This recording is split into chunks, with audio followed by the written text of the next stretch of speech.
regardless of your circumstances, as you know, I want each of you to have a chance to meet other people who have had that experience before. And so I want to introduce you today to Matt Soper. If you don't already know Matt, he is now the preaching minister at the Heights Church near Houston.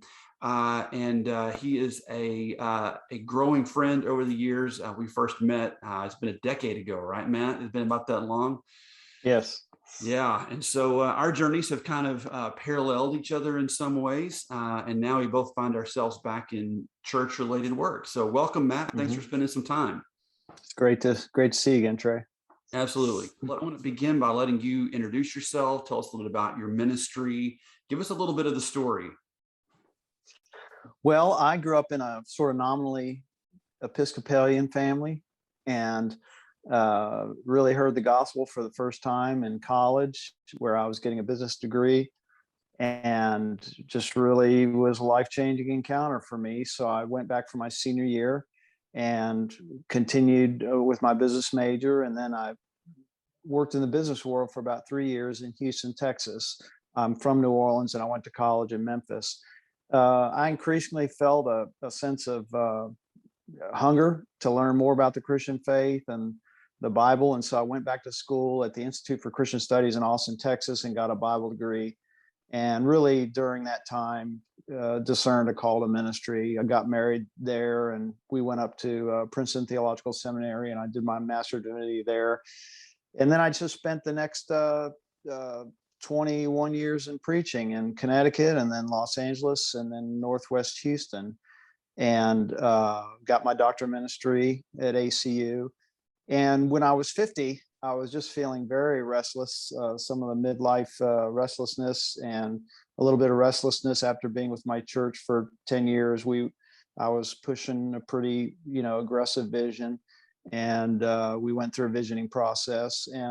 But my elders decided that really they envisioned a different kind of pulpit leadership, and so we parted ways at their decision. And they were very generous with me. So I found myself out of ministry at age 50. I was kind of disillusioned with my denomination, the Church of Christ. So I looked for ministry roles cross-denominationally, didn't really find any there, and didn't see any in the Church of Christ that were, I thought, a good fit. And after 5 months, and I had 10 months of severance, so I was well treated, but about after 5 months, I sat down with a friend's son-in-law of mine who had a really good experience with Sewell Automotive, which is probably familiar to a lot of people in the DFW area. He was a manager there, and just asked him about Sewell, and it really just spoke to me at that time in my life. The idea of just being in an environment, a high quality environment that I thought would just let me go as far as I could go, and so that's how I ended up in commission luxury car sales at age 51. And so when I sat down again, it just sort of confirmed a lot of my urges. When you're in ministry, you're constantly having to build a coalition and build a cooperation with your elders and the staff, and bring everyone along. And it just so appealed to me just to be in sales and doing it myself, and being sort of relying on my own hard work and initiative, and not having to worry about this making an appeal to all the stakeholders, if you will. So that was what spoke to me, the aggressiveness of it and the possibility, frankly. You didn't just go, well, I think I want to go into sales, and so I'm just going to find the first thing that fits. There was someone you trusted. Tell me about the difference that made in your transition to have someone not just that, was willing to hire you, but someone that you trusted to treat you well. What difference did that make? It was huge because, other than my 3 years in the business world, 20 years before, or 25 years before, I didn't really know how to go out in the market and get a job. And in fact, my experience in ministry and in private sector work And in talking to my friends who are in private sector work, it's almost always a personal connection that gets you in the door or gets you a job. Just the kind of blind searching, uh, on the web or something. I mean, maybe it bears fruit, but it's never been the case for me. And so I think it can be very demoralizing and isolating too. And so for anyone in a position of needing a job, I'd say start with your friends and trusted contacts and let them know what your situation is and ask them if they have any ideas or leads, and just start from there, because that's really how it seems to work most of the time. Um, for some people, it might be best to somehow get a job, even if it's waiting tables or driving Uber or something to get you out of the house and in the marketplace, where you're at least sort of uh, uh, moving forward in some way. You got some money coming in, because it's so demoralizing and anxiety producing to not be helping provide, if you're married and have children and you're out in the marketplace, and somehow driving Uber or waiting tables, or, I used to look at city buses and they're always advertising, we need help, and I inquired about that, just sort of off the cuff. What do they pay there to drive a city bus? But uh, anything to get you moving forward and in the vocational running water, the stream, and then contacts and possibilities come up from there. But it's very difficult if you're going into your home office or your little study carrel at home and spending time all day on the web looking. I mean, it's demoralizing. And, so that's what I would recommend. Yeah, I appreciate you saying that too about getting out of the house.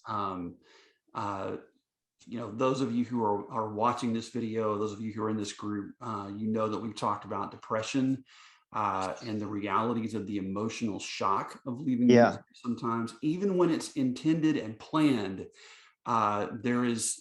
It's shocking. And Yeah. at the risk of being too self-serving for this group, go back and look at some of the other videos that are here if this is news for you, Yeah. because this is a huge part of it. Yeah. What did you learn about yourself in some of those early days of transitioning into a sales role? Well, so I learned, I'm a big advocate of sales as self-learning. I mean, you will learn so much, and just as training for so much in life, for uh, learning about rejection, learning about grinding it out, just so the one thing I learned, it wasn't new, but I like to work hard. I really do. I enjoy working hard. That, uh, sometimes I don't work as smart as I would like to, but I work hard. And so sales rewards that. Sales rewards that. I saw throughout my time there that hard work trumps most obstacles. It's whether it's your personality or uh, anything else. If you work the plan, you generally can do better than if you don't work hard, obviously. So I learned that, and I like to work hard. I learned that I really did not appreciate and respect the sense of loss I experienced leaving ministry. There's a lot of sense of identity in being a vocational minister. I've been for 21 years, always a preacher. That's who I am, a pastor, vocational minister. And there's a certain identity to that. You can argue about how much prestige there is, but then just to go into sales, where you're just a salesperson. Yeah, you're not a manager, you're not a district manager or anything. And in my case, automobile sales. It doesn't matter if it's a high quality company or luxury cars, you're still a car salesman. So there was some, just a sense of disruption and disorientation there. And in addition to that, I really underestimated the sense of uh, rejection I felt, even though, as I described, it was a very convivial and generous parting. There was no doubt that it was not my decision. And that, I think you should respect that, and give yourself some grace of dealing with that and walking through that. And people say very glibly, get a therapist or talk to someone that costs money. Find a close friend in ministry who can just talk to you every week or something and help you sort of reacclimate to that loss. A spiritual director, they don't usually, they're not usually as expensive, but someone to talk to about what's happened with you. Yeah, I appreciate that. That loneliness that comes in waves. Sometimes that was my experience. Was almost you wake up one morning and you realize just how distant ministry feels. Yes. Uh, Yes. yeah. So Uh-huh. if you Yeah. were to look at someone leaving ministry and say, hold on, sales might not be for you, describe the kind of person that you might say, tap the brakes just a little bit before you make that decision to go into sales. Okay. Well, first, I don't know how to put this, but if you don't like to work hard, and I'm just not even as a character statement at all, just you like to work at a slower pace, or you like to just be methodical. I mean, that can work in some kind of sales jobs, I guess. I was in retail sales. So retail is a different animal, than something like maybe insurance sales. Retail is a lot of walk in, a lot of responding to demand. And it's not as much slowly building a customer base and relationships and things like that. So, in addition to whether you're a good fit for sales, what kind of sales are you a good fit for? Some are much more gradual. And, I know a friend who sells heavy equipment to government entities. And I mean, it is so methodical and slow. So he's on a salary plus a little bit of commission or bonus. That's much different than just being thrown right into the mix of 100% commission. But I would say if your work style is not to really like to get in early and leave late, listen to that. If you like relationship building and uh, again, look at the kind of sales, retail sales. That's not what it's about.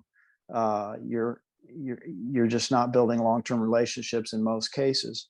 Uh, if you stress about money in the sense you'd rather be on a lower salary that's fixed and guaranteed than have the possibility of higher earnings that are uncertain, listen to that. That's not a value judgment. It's just a personality thing.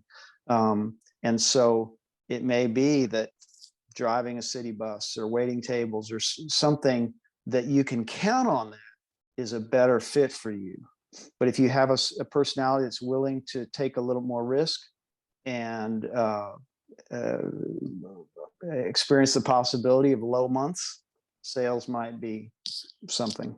It is risky to be in ministry, but it's a different kind of risk than you might find in a lot of retail sales where there's a lot of pressure to generate cash in a hurry. Absolutely. It's relationship risk in ministry.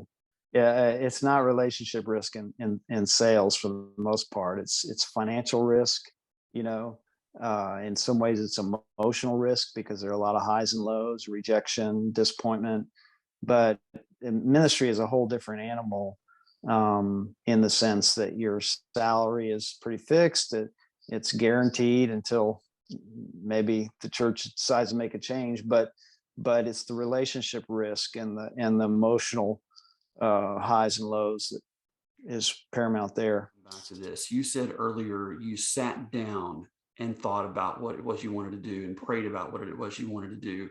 You used that language a couple of times of sat down. Tell me a little bit about what it looked like. Were you able to slow down in that process between leaving ministry and having your next job? And if so, what did that slowing down look like? How did you use that time?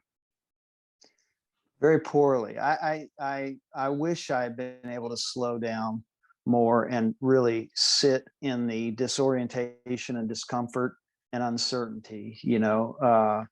I was somewhat anxious through it. Uh, I set up I had a home office, a little area in my home, but my girls were home from college and in around the house, and so I set up a little office at my friend's office complex and would go there and do some studying. I was preaching for instance, during that 4.5 months before I took the job. I had a 6-week gig preaching for a preacher who was on sabbatical. So I did have some study and preparation to do.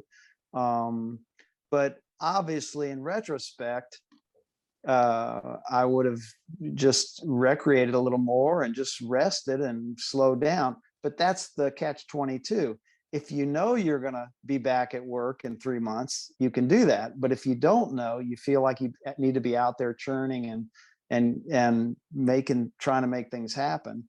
And so you're actually not resting that much. So it's a difficult balance, Yeah. If you had not so much advice, but a prayer that you would invite ministers leaving ministry to pray over themselves, Mm.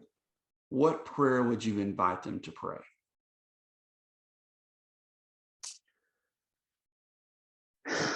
Lord, I am beloved, and I thank you for that I am beloved and my worth is not determined by my work or my lack of work. And people love me, and I am of worth and value, irrespective of anything else. And Lord, I know you will provide for me, and I want to walk forward and meet you in that provision. And so uh, just help me not sit and wait, help me walk forward wisely without anxiety and meet you in your provision. That's about the best I could do. It's pretty good. Pretty dang good. Yeah.